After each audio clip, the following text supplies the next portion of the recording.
اگر وزیر اعظم عمران خان نے چاہتا ہے کہ پاکستان دے اندر جناب ان دی عزت ان دا امیج بحال ہوئے، پاکستان دیا جیلوں میں جتنے گستاخان رسول نے سب رو ٹنگو جناب، انہوں نے پھانسی دے کے کفر نو دسو کہ جس طرح انہاں گستاخان نو نشان عبرت بنایا گیا ہے، انشاءاللہ وقت آون والا ہے پوری دنیا چڑھ چڑھ کے ہر گستاخ نو اسی طرح لٹکایا جائے۔ پھر ویکھو جناب کہنے نے مولانا اس جارحانہ بیانیے کے ساتھ ہم اقوام عالم میں زندہ رہ سکتے ہیں؟ اس جارحانہ جناب انداز کے ساتھ آپ پوری دنیا میں سروائیو کر سکتے ہیں؟ بندہ پوچھے انہاں پورے افغانستان نو کھنڈر بنا دیتا، وہ جارحانہ نہیں، انہاں جناب عراق نو، شام نو، یمن نو، تیونس نو، کشمیر نو کھنڈر بنا دیتا، قبرستان بنا دیتا،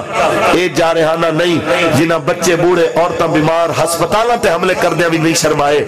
وہ جارحانہ نہیں۔ اسی عورتاں بچیاں تے بے قصوراں دی گل نہیں کیتی، اسی صرف گستاخ نو مارن دی گل کیتی، اسی جارحانہ ہو گئے۔ اگر یہ جارحانہ ہے تو یہ جارحیت ہی برداشت ہے۔ تسی سانو دیو تانا جارحیت دا، تسی سانو تانا مارو فنڈامنٹل دا، بنیاد پرست دا، ایکسٹریمسٹ دا، شدت پسند دا، ہر تانا قبول ہے، پر ناموس رسالت تے سوداگری قبول نہیں۔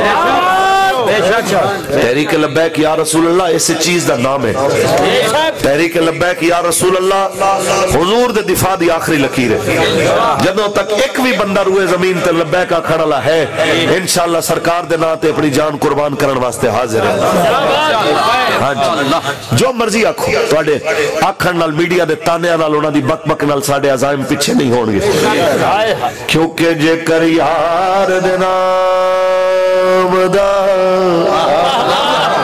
ملے تانا